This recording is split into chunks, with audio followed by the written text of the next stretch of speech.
Ayan. Ayan. Hello mga Ka-OFE. And we're back. Dito na naman tayo. Okay. So, magandang umaga, hapon o gabi. Kung saan panig man kayo ng mundo, sa mga hindi pa nakakaalala sa amin, kami ang OFE or Overseas Filipino Entrepreneurs. Kami po ay nagbibigay ng impormasyon, kaalaman at inspirasyon sa bawat OFW in terms of mindset, pag-i-invest at pagninegosyo. Ang pinakalayunin po namin ay i-convert ang ating Overseas Filipino Workers or OF into OFE. So mapapanood nyo kami. Teka, wait lang ha. Hindi ko yata nabuksan. Mapapanood nyo kami. Angel, parang naninibago tayo ngayon ah. Matagal na pahinga. Mapapanood nyo po kami. Excited tayo sa season na to, di ba? Yes. Mapapanood nyo po kami sa social media pages namin in Facebook, YouTube, Instagram, and TikTok. So yan, bit.ly OFE FB page. And also, we have our FB group, which is OFE Investing and Business Community. So here we talk about entrepreneurship, investing. Kung may tanong kayo, pwede dyan. So bit.ly/OFE group. Ayan, okay. So mamaya tayo sa sa mga introduction. So kamusta muna tayo siguro saglit lang para medyo rusty kasi ako dahil medyo napahinga tayo for 1 month. medyo matagal yun, ano? Saka, Oo. syempre, habang namamahinga tayo, nag-isip tayo ng mga special guest natin, di Yes. ba? So, para Yes. maraming abangan yung mga ka-OFE natin Sobra. na mga episodes, di ba? Correct. Kahit tayo excited, di ba? Excited tayo sa mga stories na i-share ng mga magiging guests natin, di ba? Yes. Eventually. I mean, yung season 1 solid. Yung season 2 Oo. talagang nag-filter tayo ng feeling natin magiging helpful sa mga kababayan natin. 'Di ba? So, Tama, but tama. before that, siguro pwede na nating iba kasi yung mechanics. So, yung mga suki natin diyan, Ayan, oo. may mga palaro kasi tayo eh. So, this time iba yung mechanics. Before namin i-introduce yung special guest namin for this premiere episode, no? We wanted to share. So, ito yung mechanics natin, guys, So, Ayan. first, comment your takeaway, learnings, or realizations. So, medyo mahirap ng konti. Konti lang naman, konti lang. From this episode. So, Oo. para malaman namin kasi if may natututunan ba kayo sa mga pinagsasabi namin and sa guest. Especially sa guest. Alright? Mm. So, siguro ganon. And then, tag 2 friends pa rin and then share this stream or this link. Para naman if tingin nyo nakakatulong sa inyo to, then eventually, let's share it to others. Let's continue the advocacy na talagang kumbaga kung natututo kayo, wag niyo ipagdamot. Share nyo sa iba. Libre naman libre to share. Sharing is caring. Yes, sharing is caring. And lastly, eto kasi wala pa kaming FB stars. So, kung gusto niyo mag-support, we have this Buy Me a Coffee link, OF Entrepreneur. So, you could donate as much as 1 coffee, or 2 coffees, or 3 coffees. And then, we will give back din naman to sa community. Kasi, di ba, nag-giveaways tayo every live or every now and then, namimigay kami ng something that tingin namin makakatulong sa mga kababayan natin. Ayan. So, okay. Ayan. Tapos na ako sa intro ko. So, siguro, pwede na ba? Pwede na ba? Okay ka na? O, kamustahan pa tayo konti? Okay Medyo na? ano pa ako. Sige, magkamustahan siguro muna Sige, tayo. 2 minutes pa. Kamusta Diba? yung break? Kamusta yung break? Actually, hindi siya break for me. I mean, nag-break tayo for our season. Pero syempre, when it comes to work, since dahil yun nga, nasa ospital ako, so yung demand ng work is talagang marami. And as we go on, talagang lalong nagiging busy. Pero okay naman, maraming learnings na nakuha during the time na focus or mas maraming time sa trabaho. And at the same time, nag-retrospect din tayo, di ba, with regards to our season, ano yung mga kailangan na nating i-improve, kailangan nating i-retain, di ba? So maraming learnings din from there. And yun, dun ako excited for this season kasi yun nga, dun sa mga bagong magiging guest natin. So another learnings for us, and another learnings for our mga ka-OFE, di ba? Yun, correct. Oo. Tama. Well, actually, totoo to. I mean, for me, yung last month would be challenging for me personally and work. Marami nangyari talaga. Huwag natin pag-usapan, medyo malungkot and struggle. Pero yun, ganun talaga, life goes on. And eto na, very excited actually, very excited ako dito sa episode na to. So, sige, game na. Sige, siguro ano na tayo, parang ano tayo, diesel eh. Siguro uminit-init na tayo. Oo, sige. Pwede na. So, yun. Introduce mo na, pare Goy, ang ating special guest for tonight. Ayan. So, ito yung special guest natin for this season. He has more than 13 years of experience in the line of financial technology, corporate communications, and consumer marketing. He is now the COO at beam&go, the leading movement for financial inclusion, education, and management for OFWs. Prior to beam&go, he has the corporate citizenship program manager at GE Money Bank, and he was a head of corporate communications at a non-profit organization in Singapore. So ayan, grabe yung background niya. And now, let us welcome our special guest for tonight, Albert Christian Go of beam&go. Yan. Yeah, hello Albert. Hello Jan. Hello Carl. At thank you po for reaching out and inviting me to your program. overseas Filipino entrepreneurs, no? Tsaka tuwang-tuwa ako kasi ang ganda ng introduction ng ano ninyo, ng program ninyo. Very appealing and medyo light, tsaka ano siya, very upbeat. Parang kahit paulit-ulit yung 3-5 minutes, gusto ko pa nga ulitin eh. Oo, ganda. Actually, Actually, libang-libang bago din kami doon. Yes, correct. I mean, very creative nung pagkakagawa, I might say. Talagang nakakaaliw. So, thank you for that compliment. So, siguro before tayo mag-start do sa interview proper, no?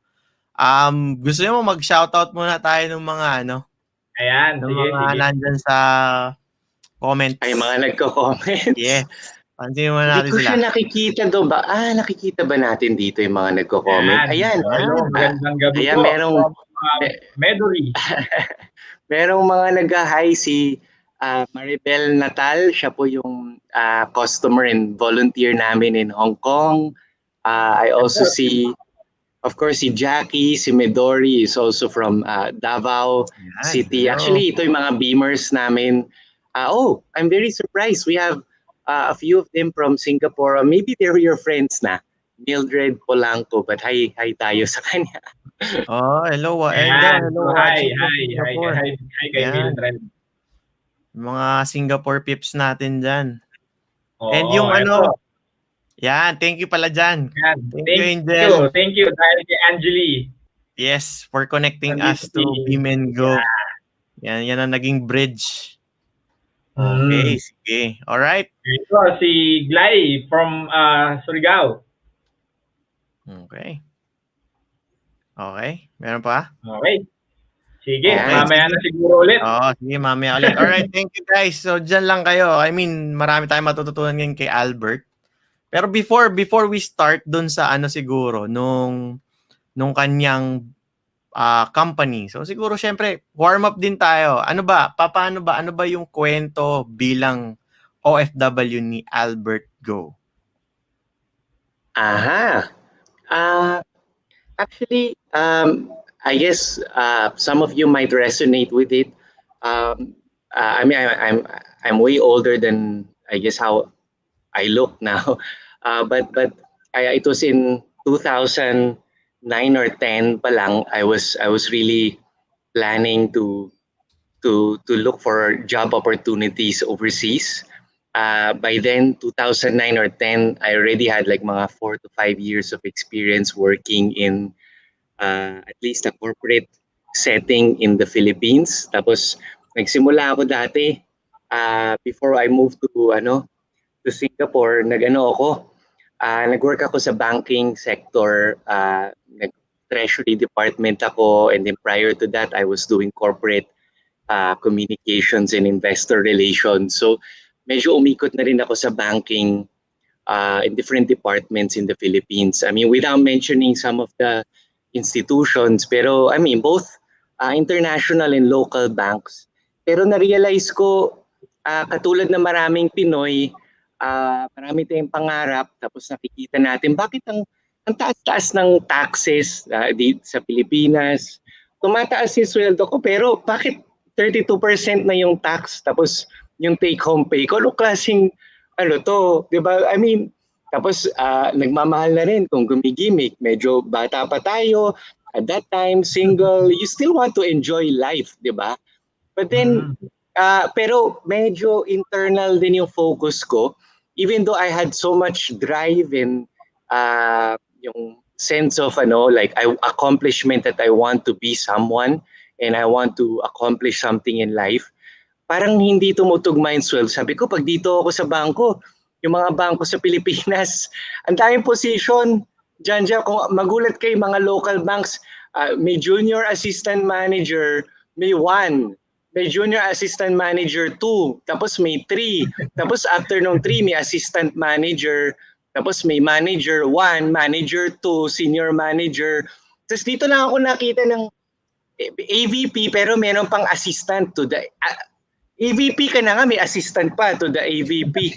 So parang sabi ko, wala mangyayari sa akin. And of course, I have to be honest, gusto kong umangat, mabilis, matuto, to accelerate the learning and everything. So I had friends that were working in Singapore. Nainggit ako sa kanila. Sabi ko, sige, resign ako. Nothing to lose. I'm looking for a job in Singapore. So I moved. I moved to Singapore. That was first month. January pa lang of 2011. Tapos yan na. I took that leap of faith like many OFWs. Tapos nag-apply ako ng mga jobs. Siguro araw-araw may quota ako 50 or 100 na CV. Sige. Kahit rejected, go lang. Walang ano. Walang hiyaan, di ba? Parang kailangan malakas yung loob mo talaga. So, ayun, I was very fortunate.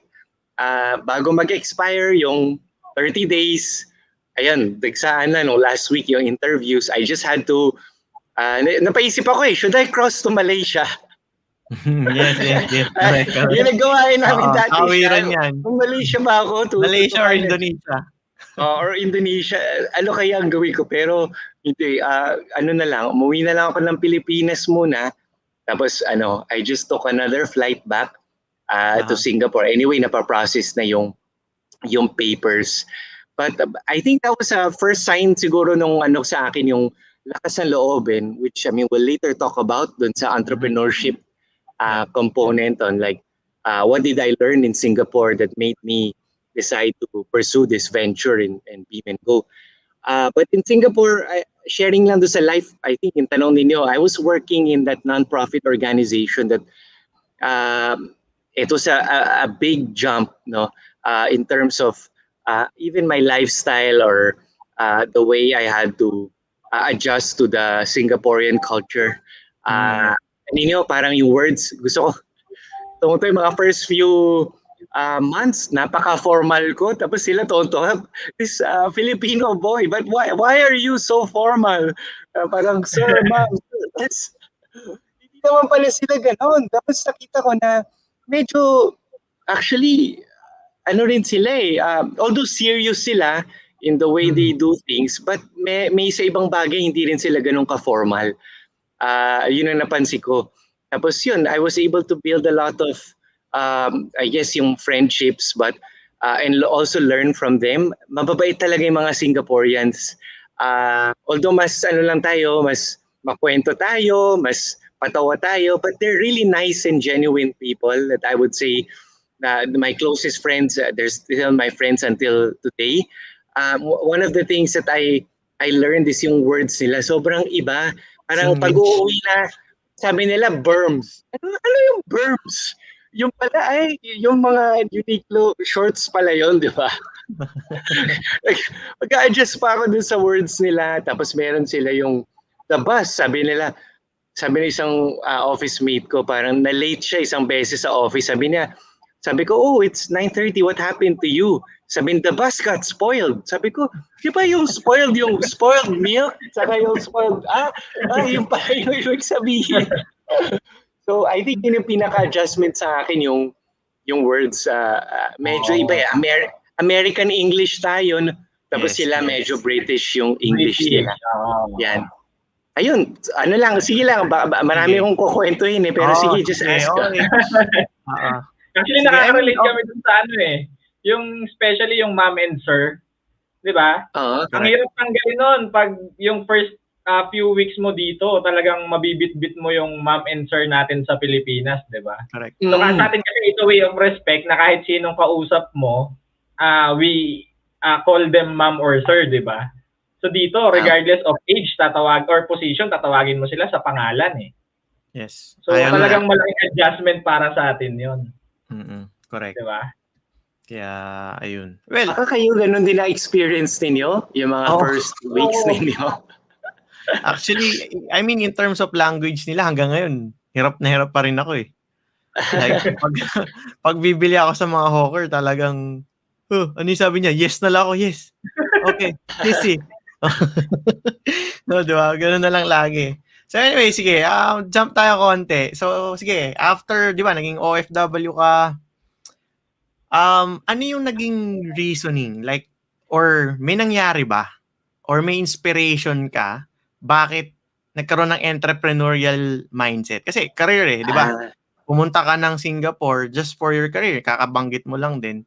Then, paano nag-start or how it kickstart na entrep pala yung gusto mong gawin? Tama. I was very fortunate in my almost 4.5 years working for that same organization, that we were helping like children and youth from broken families, and I noticed that I'm usually the type that works very hard on like passion, and I want to see results. So hindi ako that type of person that has to have like a proper structure to be able to do work and execute, uh, and help like an organization. I did that a lot in for that nonprofit organization for 4.5 years, to the point that I was heading the at first nga ako lang. I was doing all the uh, corporate affairs and communications. Una, ako pa yung nag-i-edit ng mga videos namin. Talagang all around, One man. lahat. Pero sabi ko, sige, I was single. Tapos, at that time, I was just fresh from a breakup. So, doon ko na lang binuhos lahat ng my energy. Like, I was working until 10 or 11 in the evening. Okay lang, may aircon naman sa office. And then, tuwang-tuwa ako that while I was performing well and getting a lot of good praises from the director and the head of the center director, the head of the organization, I was also seeing that fulfillment on my end. Uy, ay napupush ko pala yung sarili ko to perform and just parang no, nabibreak ko yung ceiling eh. Nabibreak ko any type of hindrance when it comes to making being successful like in a lot of the projects. So actually mga projects ko dati, parang minsan buong event, parang ako yung gagawa ng program, ako rin tatawag minsan ng mga volunteers. I'll even look for, may listahan naman sila like mga volunteers or people that can help put on like a show. And I remember that very first event in 2011, parang whoever was supposed to run it, actually, that person dropped the ball. But I was very new then. And then the boss said, "Oh, Albert, what can you do?" So I was fixing the program from, it was like a futsal competition for mga youth. Most of them are Malays. Tapos I was doing like from start to end and working with the different committees within our org to run it. Kasi after the whole program ended, na-realize ko na masaya pala to be able to work in an environment na labas siya sa corporate. Kasi pag corporate, baliktad dyan. Parang konti lang magagawa mo pag nasa bangko ka. Parang kung sales ka, yun lang talaga. Minsan, ang problema mo ko naman, mabobore ako. Di ba? Parang ito na lang ba gagawin ko? Maghahanap na lang ako ng kliyente na para may maganda yung rating ko, and then I'll be able to get a good bonus, ganyan. And that was the reason why I moved to Singapore. So yun ang pinaka-learning ko. But throughout 4 years yun, may time na nagbabalak na ako umuwi ng Pilipinas kasi homesick ako. And then na-realize ko na parang wala akong mahanap na girlfriend dito. Sabi ko parang dito sa Bukit Panjang, wala akong makikilala dito. Bukit Panjang, Woodlands. Ang galing. Actually, natuto na ako although I'm coming from a Chinese background, naintindihan ko na rin yung Singlish eh. Sabi ko, Singlish na, tapos Chinese pa yung itsura ko. But I just couldn't find that parang hindi lang ako totally and completely at home then. So in my 3rd or 4th year, I was really planning to resign and go home. Which I eventually did upon like the blessing of the different folks in the organization. Maganda rin yung send-off sa akin when I went back, decided to go back to the Philippines. Pero pag uwi ko naman, in between that time na 2014 to 15, binigyan nga nila ako ng sabbatical leave. That means they said, Albert, just go home. Spend as much time as you want, even up to a year. Yeah. Pero within 6 months, pero hindi naman ako, I did not collect a salary na doon. Pero parang minintain nila yung employment pass ko. Hindi nila tinanggal. Parang as if empleyado pa Parang rin. PR. Oo, parang sige, iwan natin, chinek ng HR, parang di naman sila ata malalagot. Sige, minintain nila. Tapos within that 6 months, they reach out to me. And then I said, sige, actually, kwento ko lang, within that 6 months doon nagsimula yung ano paano ako napasok sa beam&go. One of the founders, she invited me. Actually, I got to know her at a Filipino-Chinese event.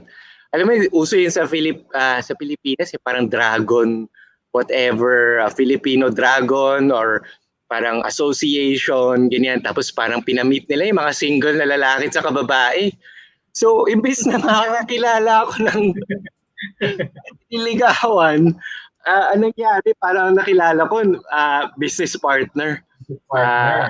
Tapos after 1 week after that person invited me to propose this an idea to start at least to anchor the communications business dev and also the PR component of beam&go. And I said yes. Sabi ko, sige, this makes a lot of sense. Although I was only capturing the big picture because alam mo naman tayo, nakikita natin yung problema ng mga kapwa OFW. And then I did share to her that this is what I see in Singapore. In fact, I had a friend na namatay dahil na heart attack. Siya, heart attack tsaka stroke na siya. So I mean, there was one time that we had to rush that person and then to the hospital and then wala na. That's it. He died. And then, but days ago, we were just talking about, LeBron James, talo, at that time, talo. LeBron James, talo siya kay, Dirk Nowitzki, 2011, buti nga. Sabi ko, yabang net. Kasi parang nag-uusap kami, nag-debate kami niyan. Tapos, and then he died. So that was one of my, at least for me, like, this is one good example of, like, yung mga pitfalls of OFWs in Singapore that, I mean, a lot of us are still unhealthy while we're in Singapore, so that's one problem. And then the other part is the remittances, which became like that impetus for me, like, okay, this is a good idea. Let's work with the supermarkets around the Philippines and then build a relationship with them so that when the OFW sends money, it goes straight to goods and the husband won't use it for alcohol and cigarettes. Plain and simple. Yun yung idea. So, but in between, I decided, sige, balik muna ako sa Singapore, at least kumikita ako. And then I was flying from Singapore to Cebu. Multiple times it has happened. We were trying to secure like deals with the supermarkets. And then yun, yung mga very first supermarkets that we had that signed with us were Prince Hypermart. At that time, they only had like 15 branches. Now they have more than 60 branches today. Nice. But at that time, maliit pa lang sila. But kausap ko yung mga may-ari. Maliit pa lang sila. Sila lang nagmamanage. Pero ngayon, hindi na ako makadiretso sa kanila. Dami na nilang mga manager. Dumadaan pa ako sa mga manager. The other one is, guys, May question ako sa dito, Albert. So, during the time, di ba, yun yan, back and forth ka na, full-time ka na ba nun? Like, full-time ka na sa beam&go or wala hindi pa? pa. Wala pa. Kasi pa siya eh. Una, I think we were just freshly incorporated like our business in Singapore. Tapos idea pa lang siya. We were really doing a lot of things na parang pag nagsisimula ka pa lang business, minsan hindi mo pa nire-register, di ba? Yes, Pero correct. may nag-execute ka na. So, we were still at that stage. We haven't even closed that very first round of fundraising then. Okay. So yun yung nangyari at that time. Tsaka when I do things kasi, also parang I wasn't expecting anything in return. So parang sige, tulong. Actually, tinitingnan ko parang ang galing. Tumutulong ako pero may makukuha ba ako dito while helping us? Pero kasi hindi naman ako yung tao na mabilang. Parang sabi ko, sige, parang I had time. I needed to relax away from what I was doing in Singapore. So, sige, this person wants to start a business. Let me see how it goes. Pero binayaran nila yung flight ko. yung gastos yun, papunta ng Cebu, yung hotel, lahat naman na-reimburse doon. Sige, before tayo mag-deep dive, no? Let's introduce din muna sino ba yung founders nitong beam&go. Okay. Tama. Para Let me just, yan. Sayang naman yung effort ng team. Actually, ang nangyari from that time, the remaining ones that are really running the show now are Jonathan and myself. So actually, si John and myself, both of us hold like majority ng, of course, not just the ownership, but the overall direction of the company since since the start, but more or less naging kaming dalawa talaga yung nag-focus dito sa business from 2016 onwards till this date. Of course, gusto ko lang i-share rin yung background ni John para at least malati, not just about me. But John, apart from him being a lot older than me, no? But John, so John has actually although the data there, no, safe to say has about 30 years now of experience working. He comes from Filipino OFW roots. Actually, parents niya moved to the United States 60s, 70s. Both doctors, no? And he was actually born in Hawaii na. Born and raised na doon. Born, raised, educated. Tapos napunta lang siya sa Singapore after 9/11. Actually, 9/11, that's years before that. That's where he met his wife, and his wife is working in the financial services sector. Tapos si John also had his company.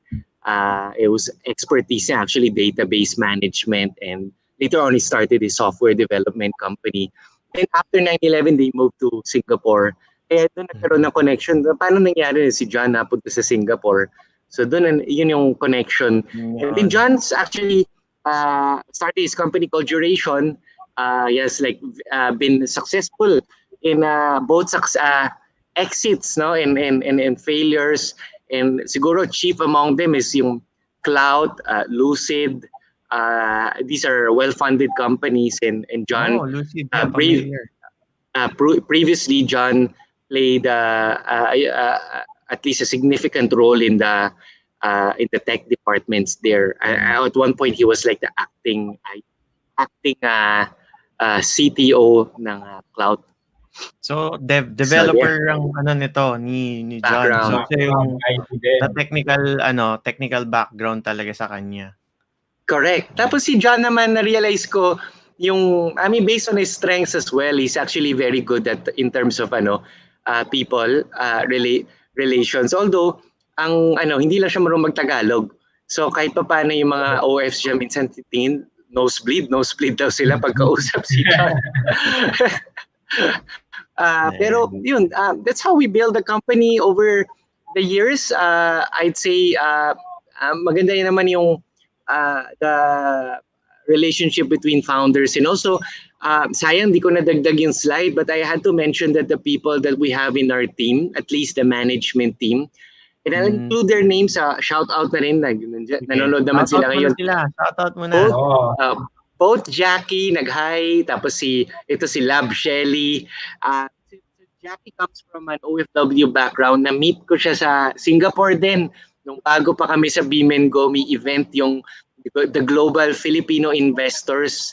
Tapos siya, taga CNN, she was covering that event. And then, hindi kami pinapansin nung ABS-CBN nun eh. Sabi ko, grabe, hindi kami pinapansin. Baka kasi ang kulit-kulit namin ni John. So, dito kami eh. Pero may mic, si Jackie, may hawak siyang mic ng CNN. Dito tayo, lapitan natin. So, naging friend namin si Jackie. Tapos, soon, a year after, nag-message si Jackie, nagtatanong pagka may job opening ba sa beam&go. Tapos sabi ko, Jackie, seryoso ka ba? Parang baka ma-demote ka dito. Okay ka na sa CNN. But she is very, open to testing it out. Tapos magugulat ka. Since then, 2016 to now, Jackie has been one of the most dependable people that I'd say in beam&go. She moved from customer service to marketing sales. Actually, lahat eh. Actually, okay Lahat din yan. nandiyan siya. Okay nga din yun eh. I mean, you have an experience in every section. I mean, in every sector. Para at least, di ba, eventually, meron kang experience, pwede ka rin mag-start ng sarili mong company eventually. Pero I'm not saying, Jackie, na mag-resign ka na ngayon. Oy, Jackie, walang iwanan. Di ba? Pero, Yun nga, di ba? Pero at least, dependable ka nga. Let's say, kailangan talaga ng tao doon. Di ba? oo. Andun siya. Tsaka nakikita ko naman din yung like, there's a good idea. Huwag mo akong takutin. Tapos gusto ko rin mag-hi kay Shelly. Kasi si Shelly from 2016, she joined beam&go as a customer service representative. But now, she's actually heading our customer service and sales teams. Tapos, alam mo, kahit na yun yung position niya, actually, Shelly is very dependable. I talk to her on a lot of matters, whether it's operations or minsan marketing. Ginagawa rin ni Shelly. May mga times na wala kaming graphic designer. Ang nag-i-edit yung boyfriend ni Shelly. Oh, di ba? Tapos, talagang tulong-tulungan. And I'd say everyone in the team that we've hired and that are staying, that have stayed until now, have that heart of of helping OFWs, and also nakikita ko their respective of they respect the management and the bosses, and also we do our best to treat them well. So in a way, parang that's probably their way to show that reciprocity. Kasi at the end of the day, kung hindi kami mag-succeed sa beam&go, sila rin mawawalan ng job, and then also pati yung customers namin, and now they're in the numbering in the thousands. Kawawa naman din sila. Okay. There. Sige. Alright. Game. Next tayo. Kanina medyo nabigyan mo na ng introduction, 'di ba? Like what is beam&go, 'di ba? Siguro medyo lagyan pa natin ng konting details like para ma-visualize din nila. Like kunyari ako OFW ako, paano nga ba makakatulong sa akin itong beam&go? Ayan. Para sa buka, ayan. Para diba? saan ba talaga to? So let's discuss. Ano nga ba what beam&go can bring for me, or what is the benefit? Meron tayong, I think we shared like a simple one slide, and I'll expound lang. So, na-explain ko kanina that our very first, I call it like our MVP or minimum viable product is the digital gift voucher. At partner ng beam&go, yung mga groceries around the Philippines, naging partner na rin namin. I think we have definitely over 1,000 branches from Luzon, Visayas to Mindanao. Tapos pag send ng text, the beneficiary can just, show it at any of the partner supermarkets and then exchange it for that grocery according to the value that was sent by the OFW. Actually, nasa third slide pala yon, tama? Hindi. Previous slide? Hindi, okay lang. Balik na lang natin doon sa una. Sige, ma-explain ko naman later pagdaan natin uli. Pero at least people who are watching would know that if you go to our website, you can see the marketplace and just navigate our site and you'll see yung mga products namin. And then you can always pay through multiple means, no? Whether you have a credit, debit card, or you can use Pay Now, pwedeng nakakonect sa bank account mo. So it should be easy for you to make a transaction if you're from Singapore. And then part of our objective rin, Jan saka Carl, which we later on realized that from 2015 to 2019, na-realize namin, we're only capturing yung grocery budget ng OFW. Pero paano naman yung iba? Like, let's say, a typical OFW, let's say a software developer would earn, let's say, 100,000 or definitely more. Sasabihin natin minimum. Or let's say a domestic helper would earn like 25,000, mga 25,000 na rin ata umaabot eh. But from that amount, you're only capturing maybe 5 to 10% kung ang tulong mo sa kanila dun sa grocery lang or sa gamot, medicine, which we have, or meron kami e-load in our platform or door-to-door delivery of goods. Na-realize namin we need to create a fintech wallet, and then with that wallet, we're able to really help them holistically. So you'll see it in the next slide. Tingnan natin. Yan. So you can see it here. Dalawa yung diagram natin dito. How do we really shape the lives of the OFW?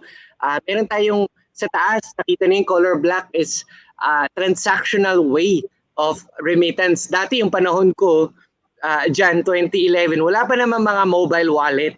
Lahat talaga kami pupunta ng Lucky Plaza. Tapos pumili kami kabayan, remittance, or I remit. Ano ba yung rate dito?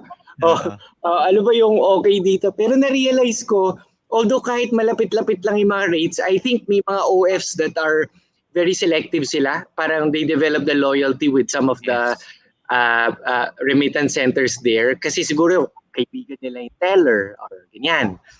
Pero nakita ko din naman dito na marami sa kanila tuwing nagpapadala, parang forever na lang sila nasa Singapore kasi hindi rin sila nakakaipon or hindi nila napaplano kung ano ba yung kailangan natin gawin once we step foot in Singapore so that alam natin kung ilang taon tayo magtatrabaho dito. Kasi anong nangyari sa kanila, parang, sige, walang trabaho sa Isabela eh. Diba? Parang walang trabaho sa Pangasinan or somewhere in Ilocos. Dito na lang tayo sa Singapore. Let's go. Tingnan natin how it goes. Pero anong nangyari, parang never ending yung cycle nila. Tapos iba nangungutang pa.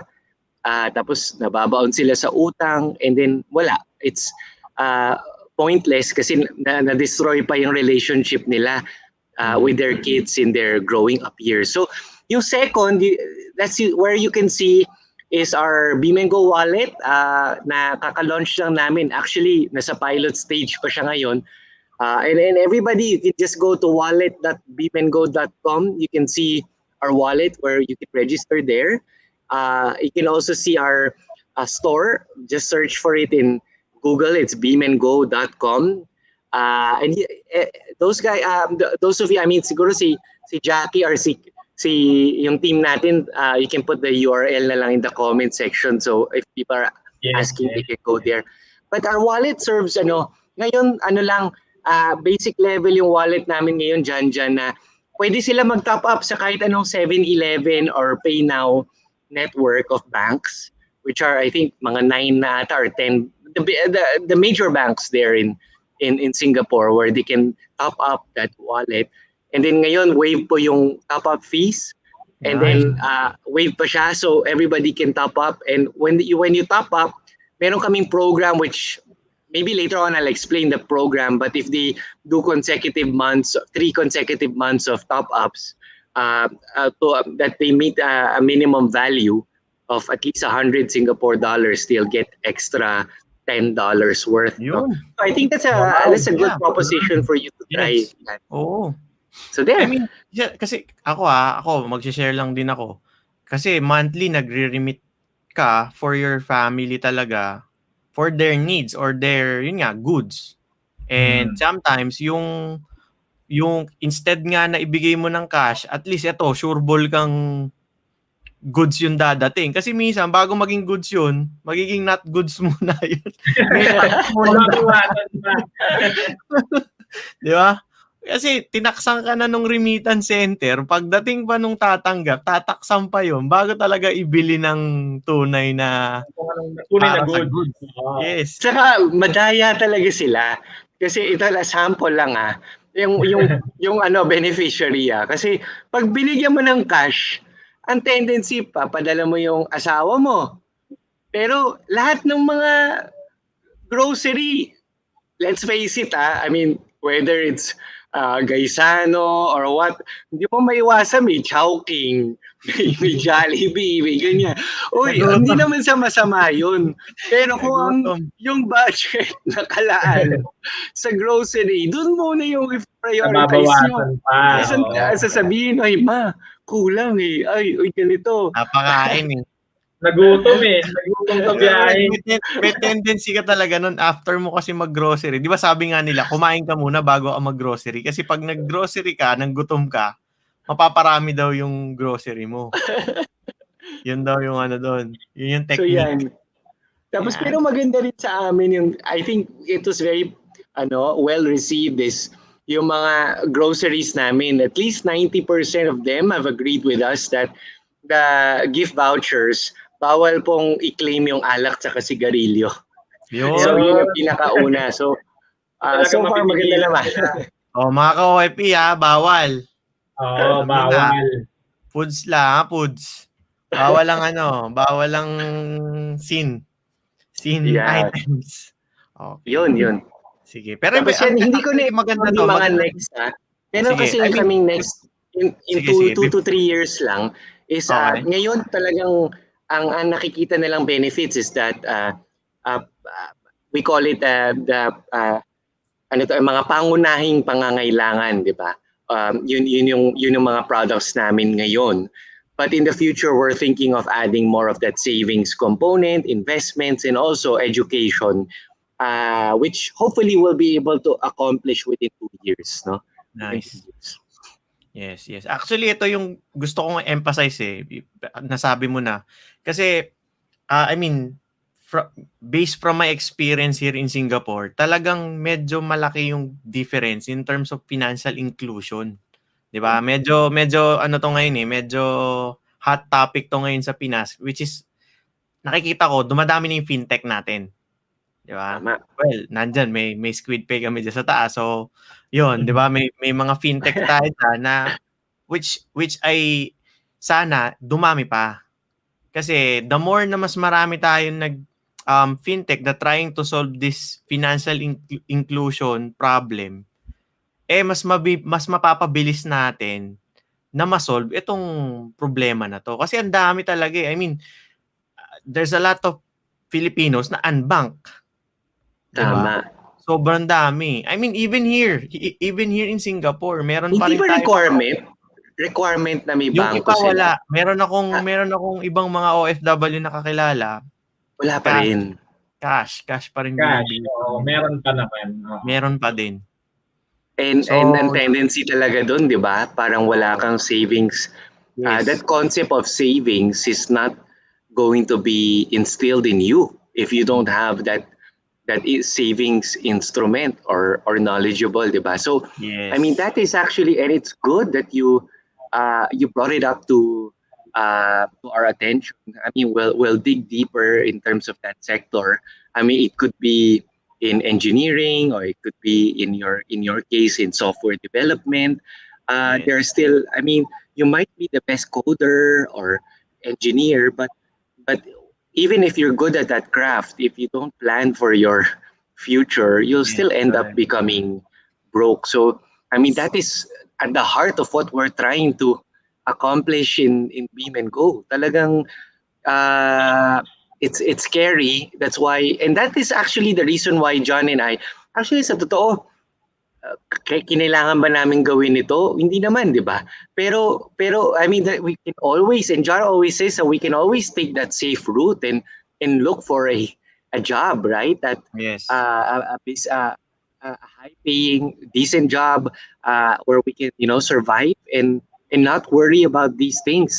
Pero in our case, it's really out of our passion first, and secondly, it's seeing that kung passionate tayo and we have really good people in our team, we can make that difference, make a difference in their lives. And naniniwala ako na we're going to get there, Jan. We're going to reach that point na masosolve natin yung poverty situation in the Philippines. We're one step closer to accomplishing that goal. And I have to say, parang what drives me is that learning and passion. But in terms of skill set and knowledge, John and I know what we don't know. We realize that sobrang dami naming mistakes, which I mean, siguro later I'll explain, pero minsan nakakahiya na nga yung mga bali-mali namin. Pero isa yun sa mga qualities that you may have to have as an entrepreneur, yung medyo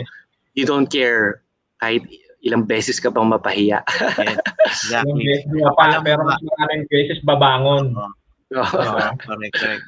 Kaya I mean, nung initial meetup natin, 'di ba, when you are saying the vision of the company, sabi ko nga kay Carl, shoot na shoot to sa atin. Kasi that's what our goal din eh, 'di ba? Na we wanted nga na yung financial literacy muna. Kasi that's where we all start eh. Dapat yung financial literacy ng mga kababayan natin tumaas muna.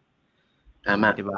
Kasi kung hindi ka firstly kung savings pa lang sabit ka na, what more kung mag-iinvest at magninegosyo ka, 'di ba? Kasi level by level 'yan. You need to learn how to manage your finances first. Then you learn how to invest and then you learn how to be an entrepreneur. Eh kung level 1, pagkuha mo ng sweldo mo one day Wala na. millionaire ka, then Wala eventually na. wala talaga. So kaya maganda yung yung vision kasi yes, you wanted them to help for their groceries to be remitted safety, 'di ba? Tama. But yung cherry on the top talaga yung gusto kong emphasize na hindi kayo nag-stop doon eh. Okay na eh. You guys have clients, you have your daily active users, 'di ba? But Oo. now you're adding a cherry on top na gusto nyo, hindi. Kailangan matuto din sila talagang mag-invest at mag-manage ng pera nila. So, Tama. believe talaga ako. I mean, Hi lang pala I have ako. a lot of words to say, Marami pero palang grabe. nag-hi sa atin, so Oo nakakahiya nga eh. naman. Sige. Ayun, Si sige, Abby, Comment na, comment. Yan. Para mapahinga si Albert. Go, Carl. Oo nga eh. nag-hi ako kay Abby Victorino. Alam mo, yan, dami namin pinagdadaanan yan ni Abby Yan. last year.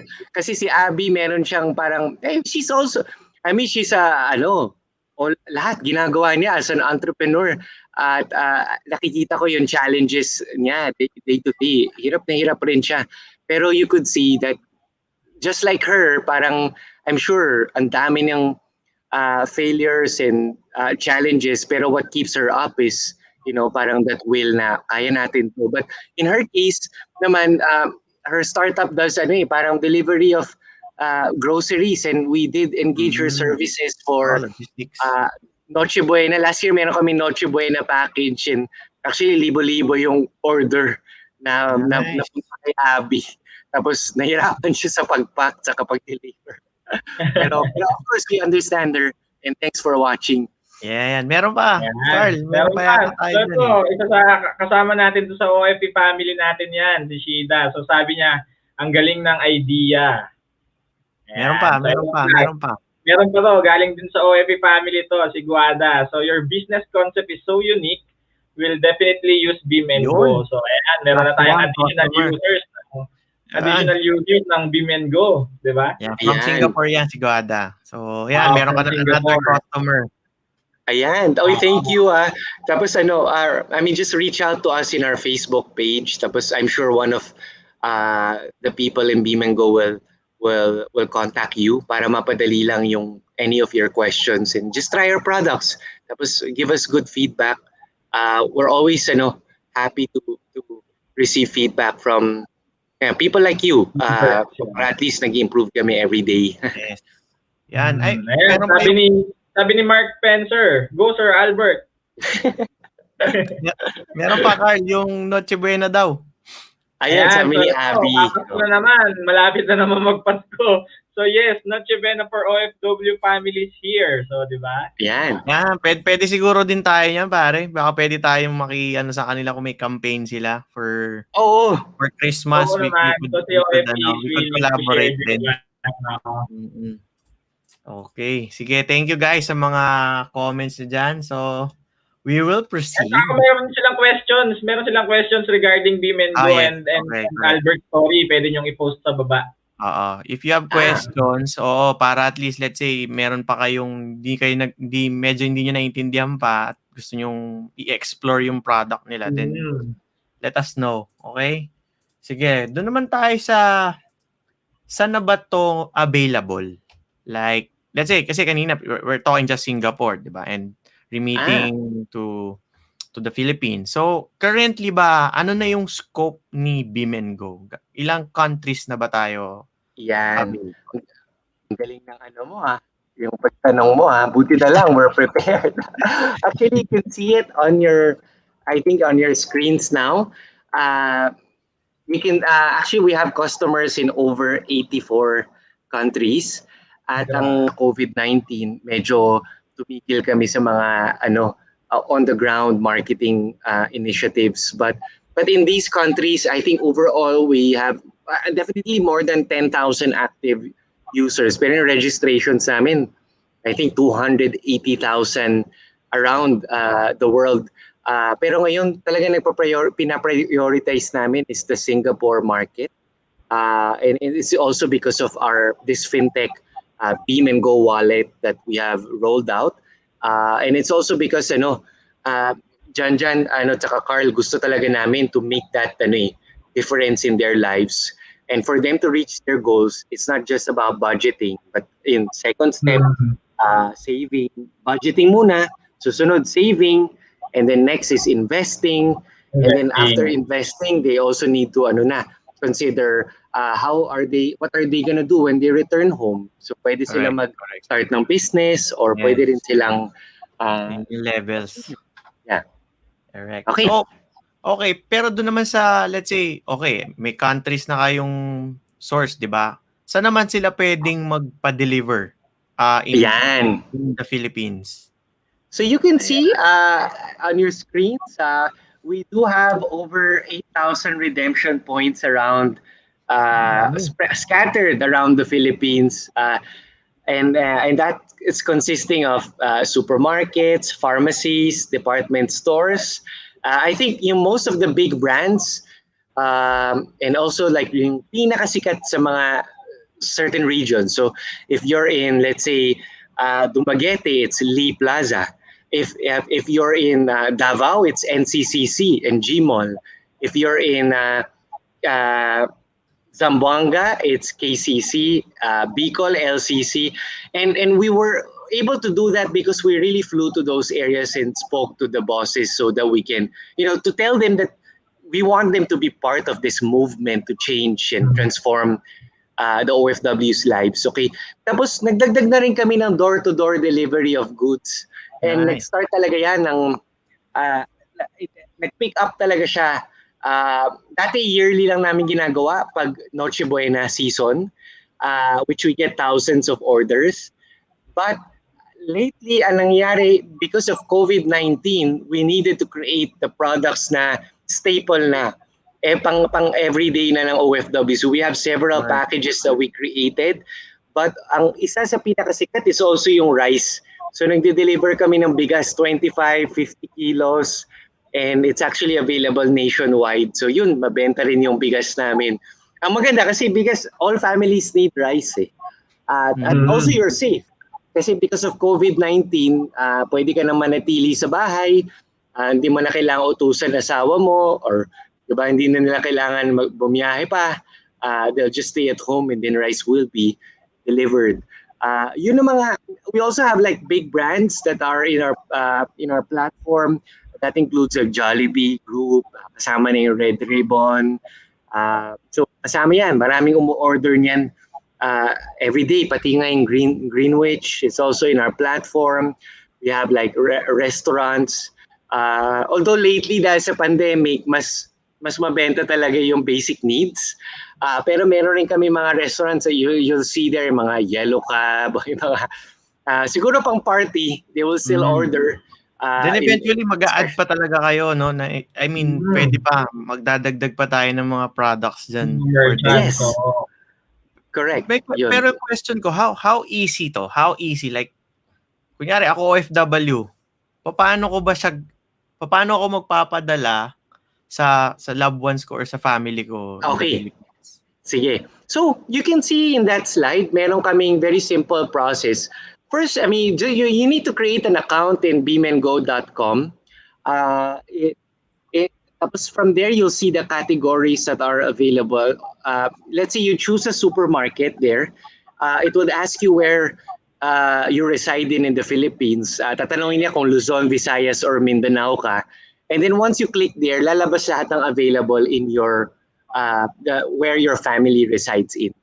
And then from there, so let's say you're from Davao, you'll see both NCCC, Gaisano, Capital, and also Gmall. Let's say sanay ka na, o sanay na yung asawa mo sa NCCC, you'll choose that. And then it's sold actually in amounts of 500 in denominations of 500 pesos, all the way to like 12, 15,000 you can order. And then after you make that order, you'll be led to that payment options page. And then from there, you'll see a whole list. So kung may coins.ph account ka, may credit card ka, or if you have a bank account in Singapore, you can use Pay Now, and you can link it to your bank account para ma-deduct lang yung payment there. And then last option is for people like what you mentioned just now, yung walang bank account. Paano siya mag-order? Paano siya bibili? Don't worry, you can actually pay over the counter at any of the, if I'm not mistaken, it's more than 500 7-Eleven branches around Singapore. Pwede ka mag-top up and create a beam-and-go wallet. And then from there, you top up siguro $100, 3,600 pesos. Once you create that, it would make you a beam-and-go wallet. And from there, you can also use that as an option for you to pay for the products in beam-and-go. It's actually very quick. Like you can do it within maybe 2 minutes or so. Mabilis lang. Parang nag-online shopping lang talaga, no? Correct. Mabilis lang siya. Saka ngayon, yung mga OFs ngayon, they're a lot more savvy in terms of tech than 7-8 years ago. So hindi na yung dati yung customer service ko talagang pinaka-basic na question tatanungin paano. Sabi ko, bakit paano hindi kayo nagbabasa explain na namin yan. You understand, like some of them are just more comfortable speaking to somebody in our customer service team, which is what I want to also emphasize, that our customer service team, marunong sila mag-Bisaya, Ilocano, lahat na kaya nila. So para they can connect with that. May mga provinces, di ba? So maganda talaga na merong local dialects na mas magiging engaging siya, saka mas makikinig sila or mas magkakaroon sila ng confidence na magtanong kasi they have the same dialect, di ba? Yes. Tama. Saka sila minsan, alam mo yung pag Pinoy, nahiya tayo, pa nagtatype tayo, parang barok-barok tayo, di ba? Pero we make them feel very comfortable. Parang okay lang, ganun din kami. So parang at least hindi kami masyadong rigid in our customer service. Para that's how we build a relationship and trust with them.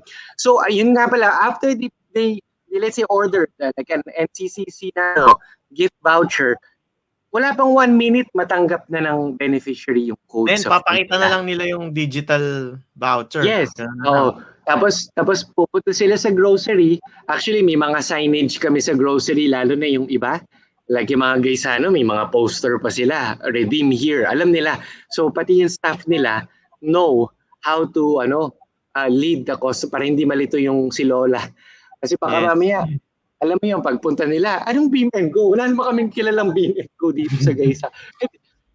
They know. The groceries actually are very comfortable. They know how to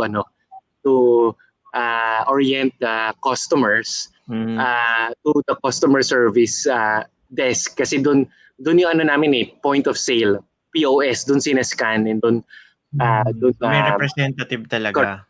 May trained representative that would process the vouchers. So right now it works like that, and we've been using that technology for 5-7 years. I know kasi we had to create that kind of technology dyan. Kasi dati wala namang internet masyado sa probinsya. Saka yung mga phones ng tao dati hindi naman yung Android lahat. But now, because of COVID, mukhang lahat, pati si Lola, magaling na mag-Gcash kayo. Si Lola, humingi na ng Gcash. Apo, pa-Gcash ka naman.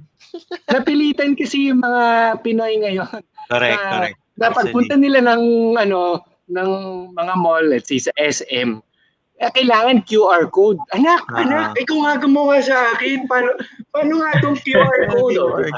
Napapag-anuhin siya ng anak niya, ma, kasi i-love mo. I-highlight mo kasi itong QR code para nandyan na lagi. Yes, correct. Favorites mo. Yun.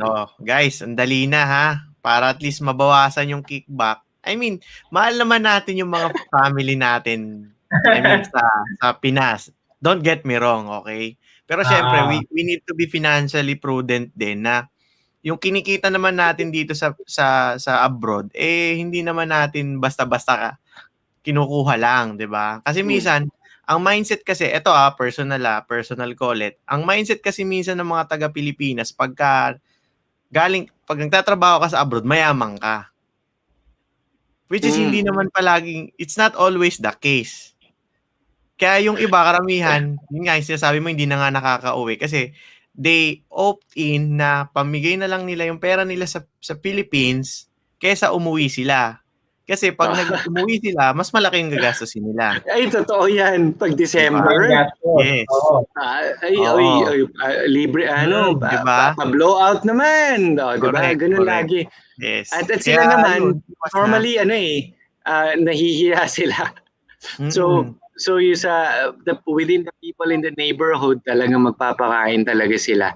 So I mean, it's a sign of generosity, pero don't do it at the expense na wala ka talagang ipon, diba? Yes. I mean, okay lang sana nga yung wala ka ng ipon eh.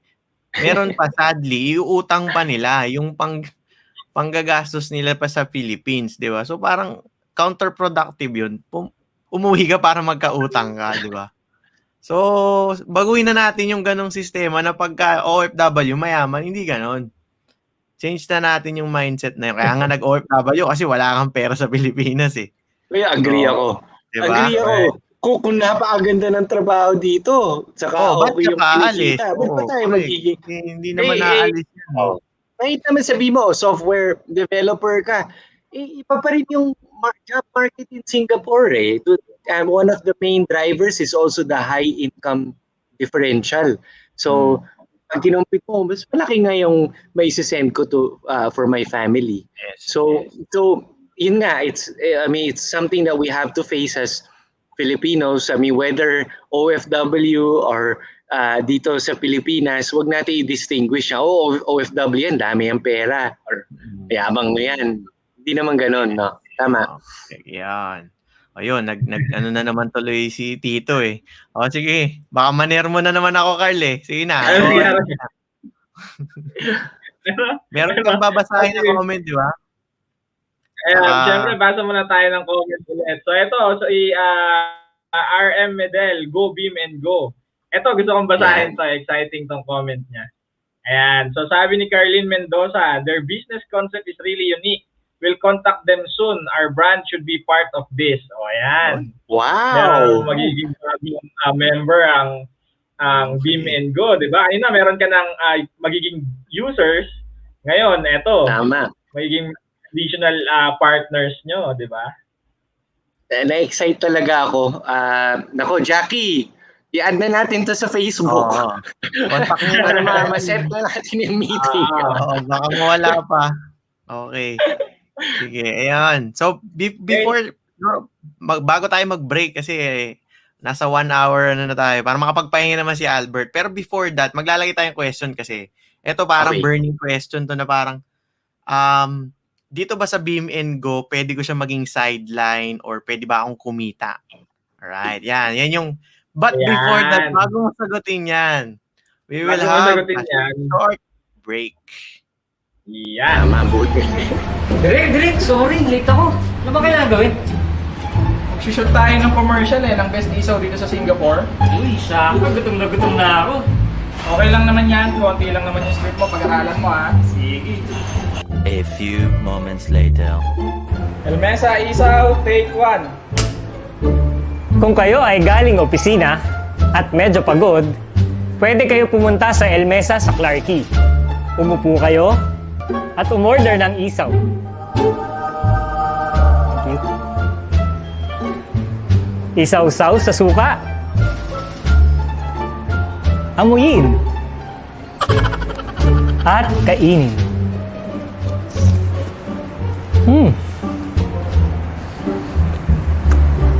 Masarap din sabayan ng beer.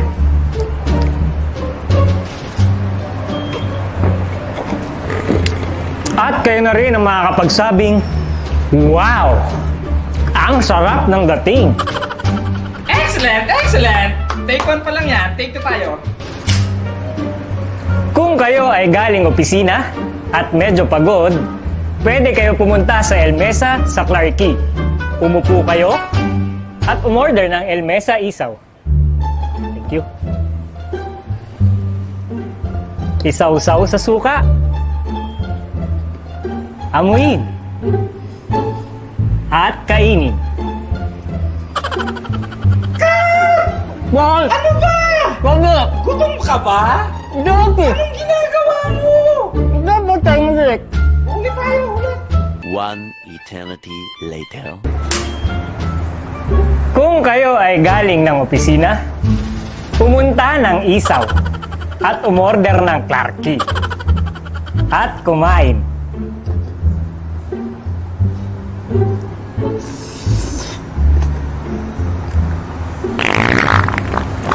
Masakit ah. Direk! Sumakit! Si Jarvis ako!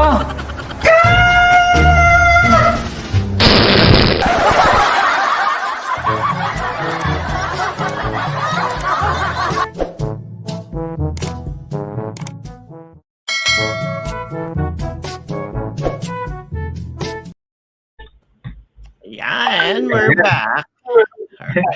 Natawa ako doon. Ang galing ng mga ano niyo mga artista niyo Yes, nandiyan si Carl, si Direk Carl, nandiyan. Shoutout kay Mark, kay Direk Sa mga Mike. nagutom na yun, sa nakakita ng isaw, di ba? Open yan for delivery dahil sa sitwasyon ngayon. So, walang dine-in. So, pwede kayong mag-order, place ng order sa El Mesa page and website. Ayan. And meron din palang special for this weekend. I-plug mo na rin kasi may igado sila just for this weekend. Limited lang daw yan. 100. First yan, 100 first come, customers. first served yan. So, intayin nyo, coming this weekend. So, magpa-reserve na kayo as early as now. So, magiging available ang igado sa El Mesa this coming weekend. Ayan. Alright. Okay, so, yung Ayun, balik question ulit sa natin. Question natin kanina. Kasi parang, di ba, okay, nakakapag-remit ako, nakakapag-save ako, nakakapag-invest ako. Pero pwede ba akong kumita dito sa beam&go? Yun yung question na maraming nagtanong sa atin at sinama natin sa ating discussion for tonight. So, what is that? Okay, so share ko lang. Meron kasi kaming what we call the delegate or in some countries we call it also the reseller program. You can see it on your screens now. Pwede talaga kasi we didn't think of that idea. Marami kasi kaming customers dyan na dati tuwang-tuwa sila sa products namin. I mean, they've been ordering every month and they were very happy with it, and they were the ones who actually tuwing may events kami, Japan, Hong Kong, sila yung nagvo-volunteer sa booth namin. Magugulat ka, pag meron kami event dati, parang 25 siguro ng tao, naka beam&go t-shirt, akala nila napakalaking kumpanya namin. Pero hindi nila alam, mga 90% doon mga volunteers and customers of beam&go. Tapos that's where actually they started to learn how to sell the products of beam&go. And that was mga 16 to 18 to 19 lagi kami nag-i-event. Tapos ang dami sa Japan, Hong Kong, nagbebenta sila tapos they earn a commission for helping us at that event. So binibigyan namin ng quota.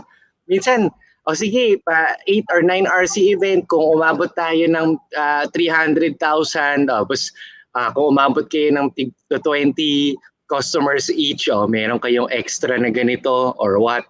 So bukod sa pinapakain namin sila, they were able to enjoy kasi meron iba talaga sa kanila, very competitive. Lahat ng pumupunta kasi alam mo yung uso dyan yung mga Filipino festival o mga Independence Day, napakalaki lalo na sa Japan, 2 araw yun.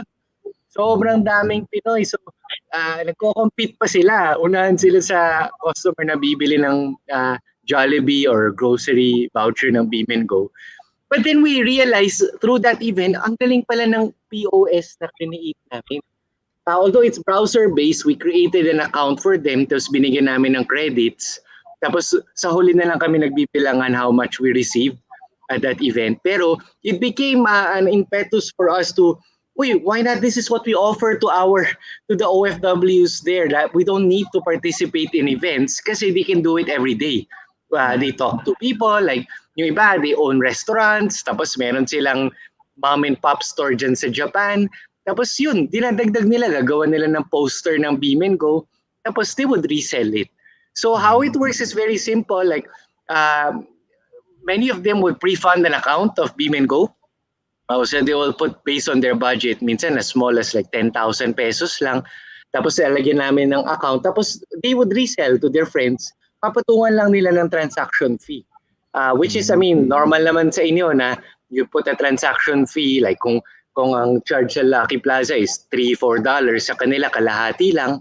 Pero meron silang meron silang kinikita. They earn something out of it, diba? And then what they also get from us are commissions. So that means because we have our products are sold at SRP, which may margins kami doon. Some of the margins we would extend to them. So they would get from 5 to 7% sometimes, no, depending on the product. Tapos they would earn that margin on top. Sinishare namin sa kanila. And they like it. Yung iba naman, although in some countries yung ginagawa nila, pinapautang nila kasi marami ito. Although I don't really espouse like yung may loan pa. Concept of loans. Pero marami talaga sa mga ibang OFW. Galing. Parang papaloan nila sa mga tao pero next payday babayaran sila. Pero pag may emergency na grocery, kailangan yung family, they would offer that grocery emergency loan for 1 month. So they'll get paid back by that customer by the end of the month. So although in our case, I mean, ideally gusto natin hindi pangutang, pero hindi naman natin maiwasan may mga ganong cases pa rin. At least we know that there are people that we very credible in our I guess in our mga VIPs namin. We call them our delegates. So you see 3 of them pictures here. So actually si Sarah at saka si Mary Ann Ostero, they're both based in Singapore. I think they work in the services industry. One of them is also a domestic helper. So marami siyang contacts. Tapos siya yung nilalapitan ng mga kapwa domestic helper if they want to order in advance. So she's a very good rep of Beam and Go. Ang maganda is dyan parang sila na mismo nagsispread ng word ng Beam and Go sa mga kaibigan nila. Mas organic na. Dati nung bago kami, we would place a lot of mga digital ads and social media ads. Pero ngayon mas the people on the ground have been spreading the word of Beam and Go to their friends there. Nice. So you wanna join? Facebook lang, contact nyo kami. I mean, I can give you an email address, pero ganun din, sanay Pinoy, hindi mahilig mag-email. Diretso na kayo sa Facebook namin. Beam and Go. I'm sure one of our... Yes. Yeah, sabihin lang ninyo, from nanood kayo ng show, you're from Singapore, tapos you're interested to resell or make a small business out of it. Tapos pwede rin palang dyan yung iba naman, yung concept nila, yung parang, they use it also for their, parang sari-sari store sa Philippines. So parang may ganun din kaming use case na mga teachers, tapos they started their small sari-sari store. Pwede nga. Pwede. Kaysa pag nag-grocery, may tubo na naman na hidden charges yun. Maninja na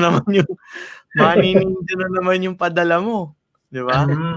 Well, tama naman. Pero ang ganda kasi, alam mo yung concept ng loan na parang padala now, pay later.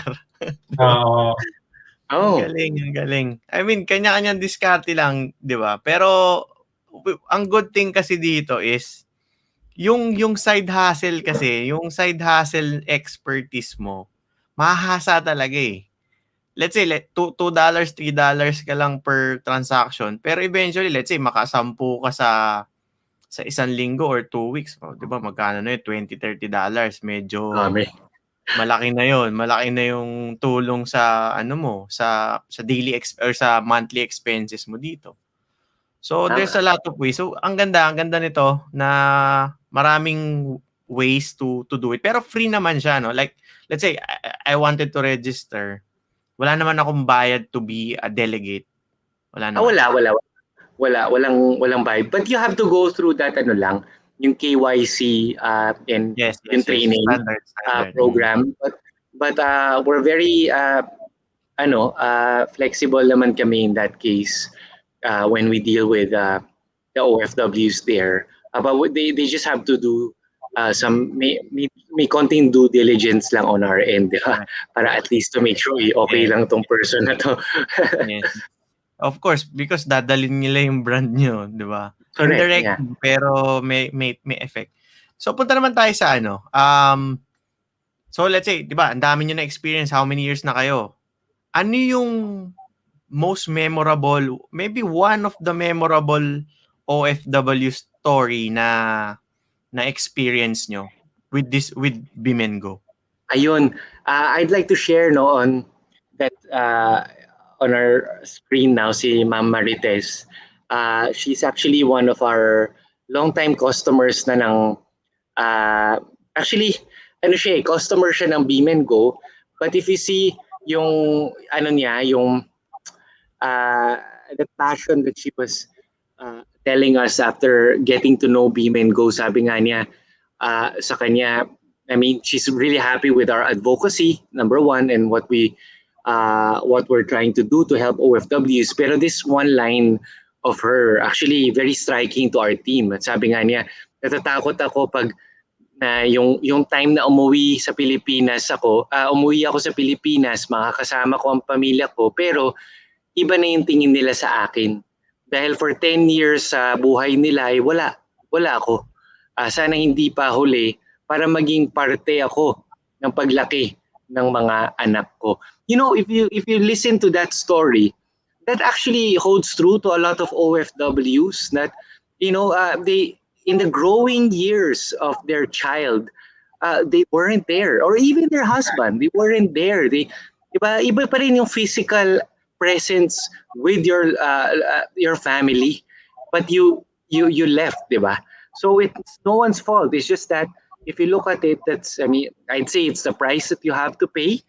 But at the same time, I know there are some that were able to establish very good relations with their kids, even though they were abroad. But I would say only a few of them. Parang, di ba parang, lagi ko sinasabi to sa mga tao, parang pag nanood ka ng movie na Divergent ba yun?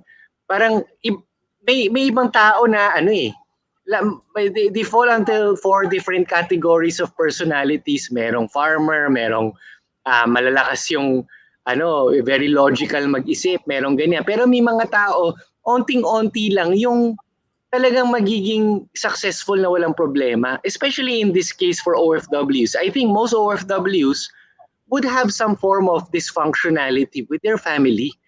And only a few of them would say na, wow, nagawa niya, na sobrang successful. Pero, sad to say, hindi naman normal. Parang, ganito na lang, parang medyo philosophy to. Pero pag tinamo, Carl, parang, pag animals nga, pinaghiwalay, normal ba? Paghiwalay mo yung mga animals sa animal kingdom, yung lion, malupit pa tayo sa kanila Mas mahirap pa yung pinagdadaanan natin. They have a better life. At least they stay within their kingdom. Pero tayo, hiniwalay mo. Your family is iniwan mo. So, Diba? I pity these people. But at the same time, I do believe that, we probably won't be able to get rid of that migration around the world unless it's a global solution that ensures there's employment in every country. Pero what we can do in our sector or in our ecosystem, like also in you guys, is develop technologies and use technology to better communicate with your children and family. Use technology, teach them financial literacy para makaipon. To use technology so that you can teach your kids to budget accordingly. We're part of this UNICEF program. Tapos yun po yung binibuild rin namin dyan is to have a family app na may way yung parents to assign budget for their kids, and at the same time yung kids can also request kung may kailangan sila. So parang mas hindi mas controlled, but at the same time may Organized ano, din siya. organized. It teaches them to be more organized. Yan. Tapos yun ang pinaka lesson siguro doon. How do we siguro ang challenge sa atin dito is how do we make it Filipino centric? How do we make it user friendly, and diyan tayo magaling. Diyan tayo naiiba.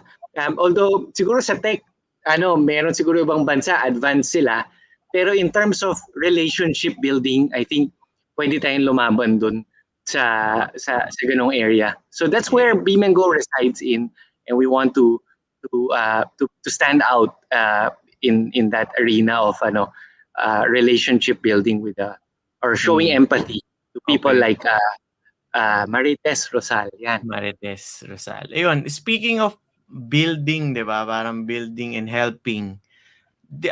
Etong COVID, 2 years na nangyari, 'di ba? Magti-3 na nga, 2019 kasi siya, pero technically 2. Ano yung mga campaigns that you guys did? Like kasi medyo social entrepreneurship tong niyo yung vision 'di ba? So ano yung mga experiences nyo during the pandemic or campaigns na ginawa nyo during the pandemic? Nako. I guess last year meron kaming mga program immediately after COVID hit us. We said we saw in the statistics that a lot of the OFWs would lose jobs, numbering in the hundreds of thousands. So we actually started this initiative, and we did not have to do this, pero nakita ko parang nandun yung drive namin and passion in our team. So we did this out of our own volition. Sige, gawin natin ito. Let's work with partner organizations helping OFWs and launch a donation drive so that anyone overseas or within the Philippines can donate to help to these returning OFWs. Ang ginawa namin is bigas po yung dinonate namin instead of cash. So each family that participated in the program, and you can see it in this picture, it's Blas Ople Policy Institute. We also have OFW Watch. They're based in Davao.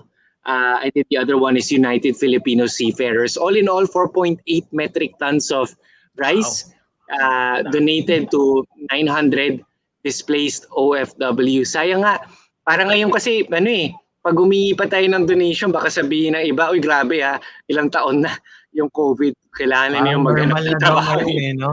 Bawal na mag-donate kasi ay normal na yan, COVID. Parang ganun na yun sa iba parang although natatawa ako kasi lately meron itong community pantry.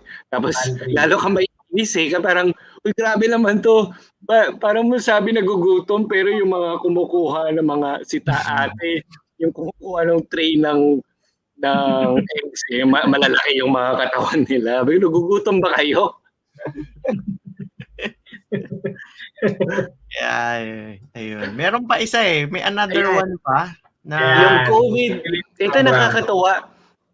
Kasi last year we were working with this blockchain company.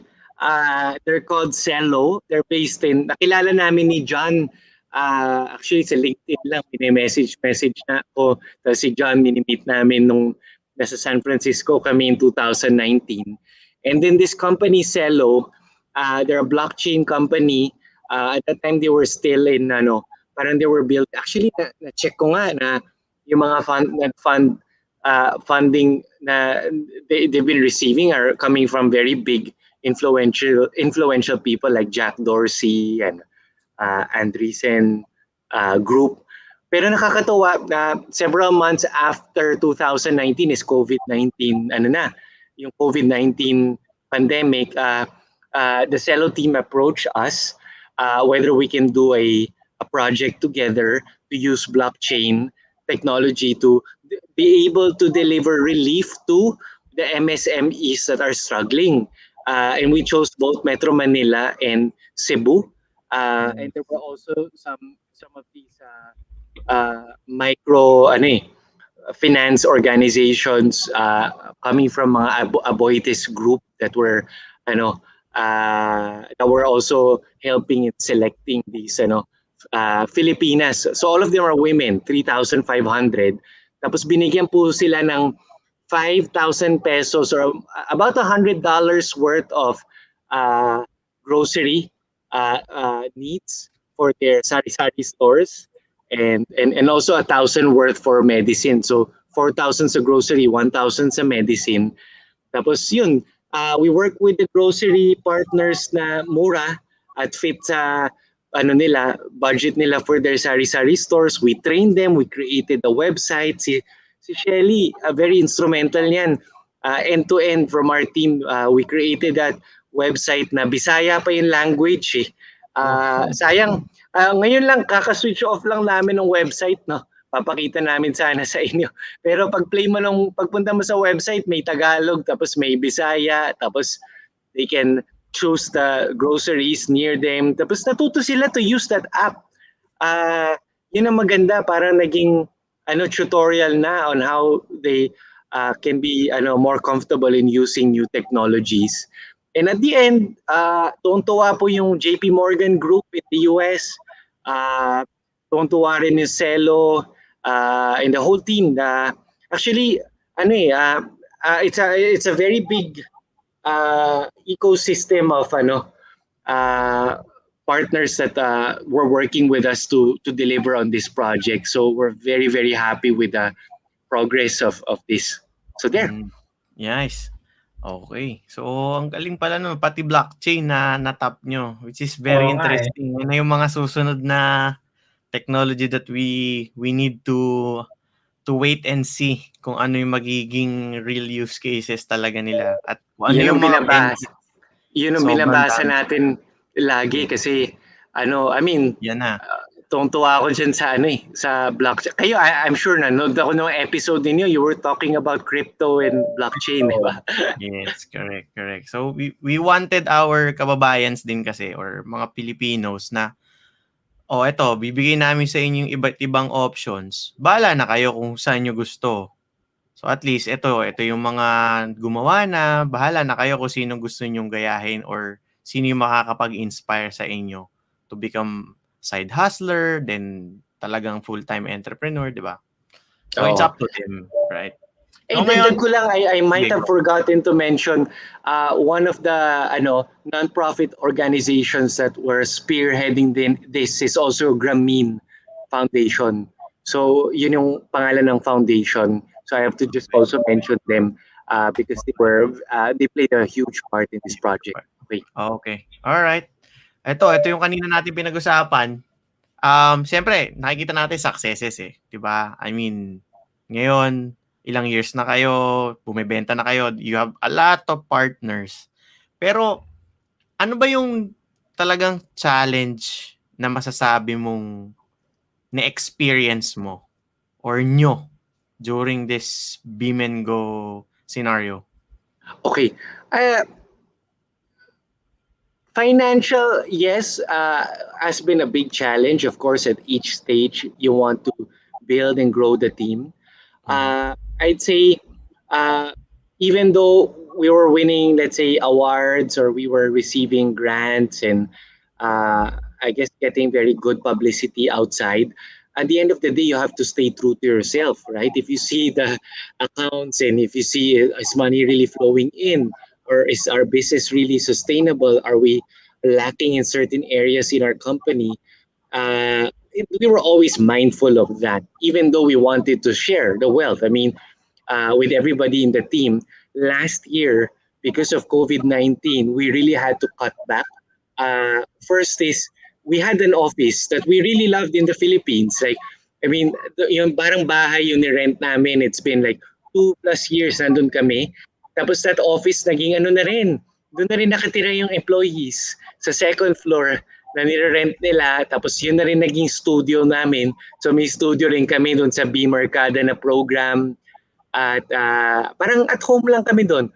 But we had to stop because the rental will kill us if we continue to pay for that rent. So we stopped our office space and just went full remote work.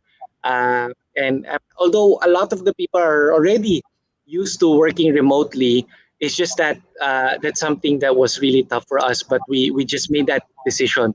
Secondly is some of the higher ranking members of our team had to also take a parang pay cut. Take that. So ginawa namin yon for over a year. And some of them even until now. That at the end of the day, it's like we just have to make that sacrifice. Again, pag titignan mo naman, we just need to eat 3 times a day, you know? We feed people to survive. So, yung iba that are willing, they don't, pumayag naman sila to cut back on their pay during this pandemic, even until now. Pero I guess what really drives them is that mission. And then they know, of course, iba naman, they're very happy kasi at least they have a job at this time. Mahirap maghanap ng trabaho ngayon. Diba? Yes, So correct. those are two things that I say super major challenge. And then secondly is also, how do you expand your product line? I would say last year talagang full every time. I know there are a lot of SMEs that reach out to me, Jackie. We also reach out to them. We started to order to onboard mga door-to-door delivery of goods. Tapos naging popular siya. Nakatulong rin kami sa mga distributors, people that are working directly with the farmers. So we were able to lower the cost but at the same time empower them. So, di ba, pag kami lang ata siguro may marketplace, pag titira mo parang galing, yung mga brands sa probinsya meron kayo. So kasi yun talaga strategy namin because the studies show that almost 90% of the OFWs are outside Metro Manila. So if mga big brands lang ang hawak mo, teka lang, gusto mo nga sila tulungan na makatipid. So you have to really choose the cheapest and most affordable for them and their family. So we're very selective in choosing our merchants. And we continue to do so until now. Siguro, one thing that's not in that list na talagang problem namin ngayon, I have to say, is also how do we scale up and also improve our tech team. And also, sabi namin may tech debt kami. We've been using the same technology for several years. And we needed to improve. Like now, it's still working, the digital gift vouchers, pero papunta na tayo sa QR code scanning. Papunta na tayo to different modes of like delivering, after sales support. Whether, sa better yung customer service namin, what if we have like 10,000 customers calling us every day? We won't be able to use a human person to talk to them all 10,000 at the same time. So meron rin better use of technology, software available outside, and also another part is also that like hiring better people, more qualified people, so that we can build a very strong app that not just industry grade but something that we can scale to Hong Kong, Taiwan, and also other countries. Yun. Yeah. Yan, sige. I mean, talagang itong COVID talagang sinubok lahat eh. Like mentally, financially, relationship, 'di ba? So lahat susubukin itong COVID eh. So talagang sabi nga ni Jack Ma, it's not the time to to scale daw, it's just to survive eh. So talagang kumbaga at least ganun na nga kami, survival. Survive lang muna talaga kasi talagang lahat tinamaan eh. But eventually pag natapos naman tong COVID, hopefully mag-ramp up ulit yung economy, 'di ba? Kasi din talaga yung economy ngayon eh. Bagsak eh. So yun. Okay. Before medyo na tayo sa latter part ng ating interview. Next question ko is what's next for beam&go? Ano ba yung mga current or nasa next in pipeline nyo? Para at least, di ba, ako, user ako, alam ko yung mga susunod na iteration or product that papasok ngayon sa sa app nyo. Tama. I would say the wallet is really at the heart of a lot of the things that we're doing now. That means if you look at actually, you can see it on your screen now. It's Beam&Go Academy. And part of what we're doing is also building First is making sure yung wallet namin is very Filipino-centric. So our team has been doing actually a very good job of analyzing customer feedback on like yung landing pages, tama pa pagkasabi nito, or bakit English to? Pwede naman i-Taglish, or yung model na pinili namin, mukha ba tong Pinay or hindi? Or dapat lahat tinetest namin. Next is the savings component. Ito, I know this is a challenge, no, Jan, kasi pag bago kayo, you drive alone and perseverance, you'll be able to accomplish a lot. Pero if you're building an industry grade of financial technology, you need to be able to get yung mga compliance officers and legal. Kailangan meron nag-aaral ng mga regulations in different countries where you operate in, and also yung data privacy, malaking bagay yan sa Singapore. When there's a breach, patay, lagot tayo. So we're actually starting to get these experts to help us, and also not just to develop the framework, but kailangan every member of our team takes it seriously.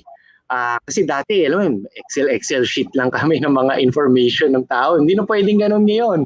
Pagka lumalaki ka, you have to find a way na it's stored online and not just in your laptop para at least secured yung data, but at least encrypted siya, ganyan. In savings products, moving forward, siguro in the future, we've been sometimes may mga times na nasa mode ako na 5-10 years after, iniisip ko kung ano yung dapat mangyari. Pero kailangan mo rin iniisip, ano ba yung kaya natin ma-accomplish ngayon? So minsan you have to marry both. So it's always good to have foresight. So I think last time we were talking about, can we use cryptocurrencies? So be able to teach them on savings. You can stake all these like cryptocurrencies. You can earn 5-7% on what. Pero teka lang, before tayo mag-move doon, tingnan muna natin yung basic. Teka lang, di pa nga sila nakakaipon. So we did create a very basic product. We call it beam&go Kabayan Rewards. And yung product niyon, I did mention a while ago, it just teaches them the habit of saving every month. If they do it in 3 consecutive months, they get an equivalent value in Singapore dollars that they can use in our store. So marami na sila mabibili doon pag nag-accumulate yun if they do it every month. Of course, investment, I did mention that already. We probably have to partner with a digital bank. So it could be in Singapore or in the Philippines. I know, alam mo naman, maraming digital bank na rin sa Philippines. So sana pag nakikinig sila sa amin, I mean, we can always explore discussions with them. Health and wellness is an important aspect. As you know, I did mention somebody that I know died dahil mataas pala blood pressure niya. Tapos, yan. He just had a stroke in Singapore. So, bakit? Kasi yung diet natin, mahilig tayo, breakfast, lunch, dinner, panay tayo, panay kanin tayo, hindi natin alam, asukal yun. Nung bago ako sa Singapore, mataba ako dati. I lost probably 35 to 40 pounds. I used to look older, but I was younger then. But I had high blood pressure. But after 4 years in Singapore, wow, pumayat ako. Kasi nag-change ako ng diet. Kasi yung mga Singaporean, gabi ko, breakfast, isang tinapay lang, tsaka kape. O isang egg lang, plus kape. Yun lang kaya kinakain nila. So bakit? Kasi we need to teach our fellow Filipinos, how do you eat right? And that's why you see it in our merchants. Marami healthy living. We invite doctors to speak. We have products that tell them what's a balanced diet. So we continuously do that. Next part, mental health. We have a lot of, in the beam&go Academy, sometimes we invite speakers to talk about the mental state. Actually, meron kaming psychology expert that helps us, see Dr. Suzy Rojas. She has a lot of experience in helping OFWs, lalo na sa shipping industry, in dealing with their mental state and distance with their families. So, yan talagang priority ng beam&go. Kasi ito, hindi ko na-expand masyado, but in goal setting and entrepreneurship, we want to build the tools, no? Kailangan sana yung tools in our platform are engaging and not just innovative but sana interactive and simple enough for them to use. So ayaw natin yung classroom style of teaching kasi hindi talaga mag-work sa Pinoy yan. Tama. Pero mag-work yung pag kunwari may simple ka lang na calculator pero pag nilalagay nila yung mga gusto nilang pangarap, lalabas doon yung amount na kailangan nila maipon. Yung ganun lang kasimple. Ganun lang kasi, di ba Pinoy gusto nila parang lotto, yung big number sa sila. Yan. So yan lang yung priorities namin in the coming years. Yeah, malaki-laki to. Itong beam&go Academy na to. A lot of sectors ang tatamahan nyo. Ang dami pang may hit, di ba? Actually, yun nga rin yung nakita ko, di ba, Jan, bakit tayo excited sa beam&go and with their advocacy, di ba? So, ang advocacy ng OFEs, hindi talaga nagkakalayo sa kanya. And at the same time, yung approach na gusto nila is entrepreneurship, financial literacy, pero entertainment type siya, hindi siya yung seryosong platform, di ba? So parang yun nga, sabi ni Albert na hindi uubra sa Pinoy yung sobrang seryoso, di ba? Yung tipong classroom type, natuturuan mo sila na ganito gagawin mo, ganito ganyan, and then talaga para maging entertaining siya. So parang same approach din tayo. And then when it comes to advocacy nga, is to help our fellow kababayans when it comes to entrepreneurship. Ayun. Ganda, na-summarize mo na, pare ko eh. I mean, wala na ako may dagdag eh. Kasi yun na talaga yung summary eh.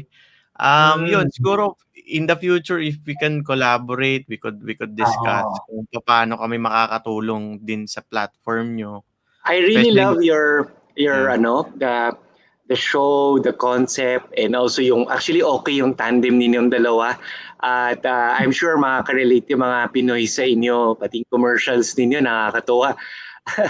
Yung pag-promote ninyo ng mga brands, and I mean we're always open. Actually si Kath and si Jackie in our team, we're always free to float ideas. I mean malapit na yung Christmas season din. We can work together on you promoting beam&go and also being incentivized for it, diba? Yeah. I mean we'd love to help you as much as you guys are here to help spread awareness of beam&go. So tulong-tulungan tayo kasi dapat tigilan na rin natin yung alam ko dati maraming ganun mga crab mentality or yung parang sariling Pinoy na nga, hindi tayo encouraging. Pero at this time parang hindi na uso yung ganun, 'di ba? Parang napaka-loser mo naman kung sisiraan mo pa, gulo-gulo na nga sa mundo. We have to really help and support one another. So in your case, tuwa ako dun sa show ninyo. Very happy kami. Very happy ako at nag-enjoy ako tonight. Yes, thank you. I mean, we offline na lang natin pag-usapan. We could create commercials and everything. Sige. Before we wrap up this show, siguro, paano ba nila kayo pwedeng kontakin? Okay. So, actually, beam&go is present in all the social media platforms. Of course, Pinoys, everybody is in Facebook. You just have to type beam&go. And you can see us there. And we also have our communities in Singapore. Is a Singapore group. Marami rin kaming may beam&go Singapore group rin kami. You can see it in Facebook. Madali lang kami hanapin sa Facebook. We have our Instagram. We also have our YouTube, Twitter, WhatsApp, and LinkedIn. Yung LinkedIn medyo serious so I guess hindi to yung audience natin. Usually nagko-contact sa amin sa LinkedIn yung mga investors, VCs, blockchain companies, yan. Medyo English yung tone namin doon. But you can also go to our main website, beam&go.com. Just chat with us there. Basta don't get intimidated. Madali lang kaming lapitan. Okay? Ayun. Very good. Ayun. So syempre bago natin i-close tong session na to, hindi natin palalagpasin yung mga guest natin pagdating sa OFE Express 5. So eto, Albert, meron kaming hinandang questions for you. So since based on our segment, yun nga yung OFE Express 5. So we'll just give you a quick question and you'll provide us a quick answer. Okay? Sige. Okay, greatest fear bilang entrepreneur. I think yung maging sobrang yabang, ayoko na mangyari yun. I always want to be humble, but at least staying true to myself. Like, I know where I began. So, whether become successful or not, kailangan ipagkakilala ng tao sa akin bilang Albert, dapat consistent ako throughout. Ayun. Eto, anong ginagawa mo bago matulog? Ayun. Minsan tumitingin ako, lalo na this year, medyo geeky ako sa crypto or yung future of money. Mahilig ako manood ng mga tech, ng mga videos. I don't really watch a lot of negative news. Kasi nakakainis, hindi ka makakatulog ng maayos. But one thing that I wanted to add is I also do a lot of meditation. So yung music ko lagi dapat inspiring bago ako matulog. Yun. Ayun. Okay. Passion or purpose? I would say before nung bata ako, it's more of passion, but I think what's a lot deeper than passion is really your purpose in life. As a person, my I really have always think of like the big picture. How can I really make a difference? Although dati it's always about kaya pag titignan mo parang it's about myself. Pag ganun lagi ko inisip, how can I make the difference? Pero hindi. Dapat how can I become that person that can fulfill a purpose that truly changes lives. That's why nakita ninyo yung Beam and Go, hindi lang from budgeting. We expanded it to all aspects that can really make them return home to the Philippines. So being purpose driven, I think, is another level from being passionate. Kasi passion can be fleeting, but purpose it can stand the test of time. Yes. Ayun. So ito, sino ang favorite mong businessman or entrepreneur? Business, pag sports, madali lang yun. Pero pag businessman, Isa lang. pag businessman, I really like Elon Musk. Okay. And it's also not because of him being weird. I mean, I don't see myself as him, although I'd say medyo weird din ako. But not at his level of understanding of the way he speaks. But I think I admire him because he's a visionary. He starts things that others are not willing to venture in. Like it's Tesla, or before that it's SpaceX. Kahit how many times did he get embarrassed, no? Yung rockets niya bumagsak, tinatawanan siya ng iba o nila Mark Zuckerberg. Pero look at him now, diba? So I think his motivation is not the applause of the world around him, but his motivation is really, at the end, I'll be able to create something because the others are not willing to venture into this area. So I would say in Beam and Go, ganun kami. Parang we're probably not the most funded company or what, pero what drives us is that purpose that this is hard. That's why we're here. If it's easy, wala na kami dito, di ba? Ayaw namin ng madali. Gusto namin mahirap. Yes, correct. Okay, so this will be the last. So 100M Filipinos are listening and watching right now to OFE. So what will be your one-liner message to them? Of course, log into beamandgo.com.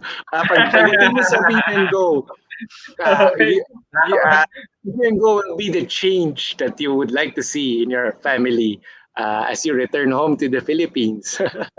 Nice. Ayun. Thank you.